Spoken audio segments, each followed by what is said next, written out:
Ever walked through the charming cobblestone streets of Gamla Stan, Stockholm's old town? It's beautiful, right? But did you know that beneath your feet, there's another city? A hidden world of medieval cellars, vaulted stone chambers, and ancient tunnels connecting the buildings above. Some of these cellars are now atmospheric restaurants or cozy wine bars. Others are just used for storage. But many more are sealed off, forgotten, lost to the passage of time. The city tries to keep track of them, of course. They have maps, but the maps are incomplete. The oldest cellars, you see, predate the maps themselves. They existed before Stockholm was even called Stockholm. And in those dark, forgotten spaces, things can sometimes linger. Things that remember a time when people lived underground to escape the biting Nordic cold. A time when offerings were left in the dark to ensure a safe journey. This is a story about a restaurant owner who decided to open a new cellar door. It's a story about a Nis, a creature from Scandinavian folklore that had been sealed away for 300 years. And it's about what happens when you wake something that thought it was forgotten forever. Henrik Nordstrom was a man with a vision. 2 years ago, he'd bought a building in the heart of Gamla Stan. It was eye-wateringly expensive, but he knew it was worth it. Prime location. He'd poured his life savings into converting the ground floor into a high-end restaurant serving innovative Nordic cuisine. It was an instant hit, popular with tourists and discerning locals alike. The real jewel of his establishment, though, was the basement. It was a genuine medieval wine cellar, all atmosphere and historic charm. The stone vaults and flickering candlelight made dining there an unforgettable experience. Business was booming, and Henrik had ambitious plans to expand. His building was large, and the basement was sprawling. He'd only renovated about half of it. The other half was sealed behind an old, imposing stone wall, bricked up. The mortar looked old, probably from the 1700s. Henrik dreamed of the possibilities. More dining space, more unique atmosphere, and of course, more revenue. So, in early December, with the festive season approaching, he hired a team of contractors. Their mission was simple: break through that wall. The day they broke through was gray and cold. The sound of sledgehammers echoed in the renovated part of the cellar. Finally, with a grinding crunch of stone, the wall gave way. Behind it lay another cellar, even larger than the first. The air that rushed out was stale, heavy, a scent of dust and stillness that had been trapped for centuries. The contractor's lights cut through the gloom, revealing a space cluttered with debris. The skeletons of broken furniture, fragments of old pottery, and dust-caked bottles lay scattered across the floor. But it was what they found in the far corner that truly captured their attention. Tucked away in the shadows was a small wooden door. It was ancient, the wood dark and warped, and it was barely 4 feet tall. It looked like a door made for a child. Henrik came down to inspect their progress. He ran his hand over the rough, splintered wood of the tiny door. "What do you think this is?" he asked the foreman. The contractor shrugged, his voice echoing in the vast, newly opened space. "No idea. Could be an old storage closet. Maybe an access tunnel. These old buildings are full of them. Do you want us to open it?" Henrik paused for a moment, a flicker of something, curiosity, maybe unease, passing through him. Then he gave a decisive nod. "Sure, let's see what's in there." The door, however, wasn't going to give up its secrets easily. It was locked, not with any kind of modern lock, but with a heavy, old-fashioned iron bolt rusted completely shut over the centuries. The contractors brought out a crowbar. With a screech of protesting metal and a final, sharp snap, the bolt broke. The little door creaked open, swinging inward to reveal nothing but absolute, perfect darkness. A passage. It sloped downward, deeper into the earth, deeper than any city basement should go. The contractors aimed their powerful flashlights into the opening, but the beams seemed to be swallowed by the dark. The walls of the passage weren't brick or quarried stone. They were rough and natural, as if carved by water over millennia. It was more like a cave than a tunnel. A cold draft, carrying the smell of damp earth and something else, something faintly sweet like old hay, flowed out from the opening, chilling the air in the cellar. Henrik peered in, his breath fogging in the sudden cold. He felt a primal shiver, a warning bell ringing somewhere in the back of his mind. But the call of the unknown, of a space untouched for 300 years, was stronger. He told the contractors to clear the cellar, but to leave the small passage untouched for now. He wanted to explore it himself. That night, after the last customer had left and his staff had gone home, Henrik returned to the cellar. He was alone. The restaurant was quiet, a stark contrast to the newly discovered silence of the forgotten cellar. Armed with a headlamp and a powerful flashlight, he stood before the small, dark opening. The cold air still whispered from its depths. He took a deep breath, crouched down, and stepped through the doorway, leaving the 21st century behind. The passage was tight, forcing him to stoop. It descended steeply, twisting and turning. The air grew colder, the silence more profound. His footsteps were the only sound.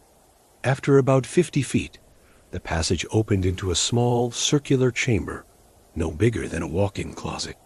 The walls were natural rock, glistening with moisture. And in the center of the chamber, sitting on a small 3-legged stool, was a figure. It was tiny, no taller than a child of 7 or 8. It wore a red woolen cap, a simple gray tunic, and worn leather breeches. It had a long snow-white beard that reached its knees, and its face was a roadmap of wrinkles. Its eyes, ancient and startlingly blue, were fixed on Henrik. It wasn't a statue. It was alive. Henrik froze, his heart pounding against his ribs. His logical mind screamed that this was impossible. But there it was. The figure didn't move, didn't speak. It just watched him with an unnerving stillness. Henrik found his voice, a choked whisper. "Who? What are you?" The little man's voice, when it came, was like the rustling of dry leaves. "I am the one who keeps the house," he said. "The Nis, and you. You have broken my door." Henrik didn't know what to say, Nis. He remembered the stories from his grandmother. Little household spirits, guardians. They could be helpful, bringing good fortune, but if offended, they could be vengeful. I'm sorry," Henrik stammered. "I'm the new owner. I didn't know anyone was here." The Nis's blue eyes narrowed. 300 winters I have slept. The last family, they knew. They left me porridge every Christmas Eve. They knew to leave the door sealed. They were wise. He gestured a small, gnarled hand around the chamber. This was my home. Now the air is wrong. Your noise is wrong. Everything is wrong. A chill, far colder than the damp air, crept down Henrik's spine. "I can fix it," he said, his voice trembling slightly. "I'll brick up the wall again. I'll leave your door alone. What do you want? Porridge. I can bring you porridge." The Nis stood up from his little stool. He was so small, yet he seemed to fill the chamber with an ancient, powerful presence. "Porridge is a courtesy, a payment for my work. But you have not asked for my work. You have only destroyed my peace. You have woken me. And now, you will see what happens when the house is not kept." And with that, the Nis simply vanished. One moment he was there, a solid, breathing creature. The next, gone. Henrik was alone in the chamber, his flashlight beam trembling on the empty stool. He scrambled back up the passage, his heart hammering, and didn't stop until he was back in the familiar, brightly lit kitchen of his restaurant. He tried to tell himself it was a dream, a hallucination brought on by stale air and exhaustion. But the next day, things started to go wrong. Subtle things at first. A crate of expensive wine, inexplicably shattered in the wine cellar. A reservation book, mysteriously blank for a Saturday night he knew was fully booked. The chefs complained that ingredients were spoiling overnight, that salt was being replaced with sugar in the canisters. Customers sent dishes back, complaining of strange tastes, of hair in their food that wasn't there when it left the kitchen. The mishaps grew worse. The lights in the cellar dining room would flicker and die, plunging diners into darkness. Strange noises echoed from the walls, skittering sounds, soft whispers just at the edge of hearing. The staff grew spooked. 2 of his best waiters quit, talking about seeing a small, bearded man in a red cap out of the corner of their eye. Henrik was losing control. His perfect high-end restaurant was crumbling into chaos. He was bleeding money. His reputation was in tatters. He knew, with a certainty that chilled him to the bone, that it was the Nis, the keeper of the house, who was now intent on unkeeping it. Desperate, he remembered his grandmother's stories. You don't fight a Nis, you appease it. That night, on Christmas Eve, Henrik prepared a small bowl of the finest porridge, with a large pat of butter melting in the center, just as the old tailies described. He carried it down to the cellar, his hands shaking. He placed the bowl just inside the small, dark doorway. "I'm sorry," he whispered into the darkness. "This is for you. A token of respect. Please, I just want my restaurant back. I just want peace." There was no reply but the cold, silent air. Henrik backed away and left the cellar, sealing the main door behind him. He didn't sleep that night. The next morning, Christmas Day, he went back down. The bowl was gone. The restaurant was quiet still. He spent the day there, cleaning, reorganizing, feeling a strange sense of hope. That evening, his phone rang. It should later turn out that it was a food critic from a major newspaper, wanting to book a table for New Year's. Then another call came, and another. The reservation book began to fill. The strange occurrences stopped. The lights stayed on. The food was perfect.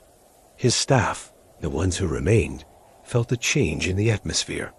The oppressive, spooky feeling was gone, replaced by a sense of calm, of harmony. Henrik never tried to brick up the wall again.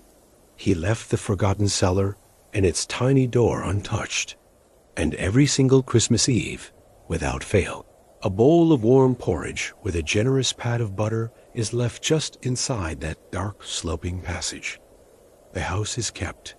Business is better than ever.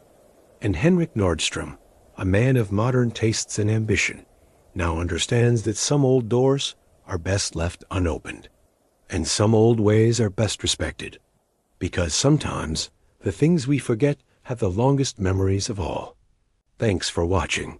If you enjoyed this story, don't forget to like and subscribe for more stories from the dark Norse corners of the world. Comment below and let us know where in the world you are listening from tonight. Thank you, and good night.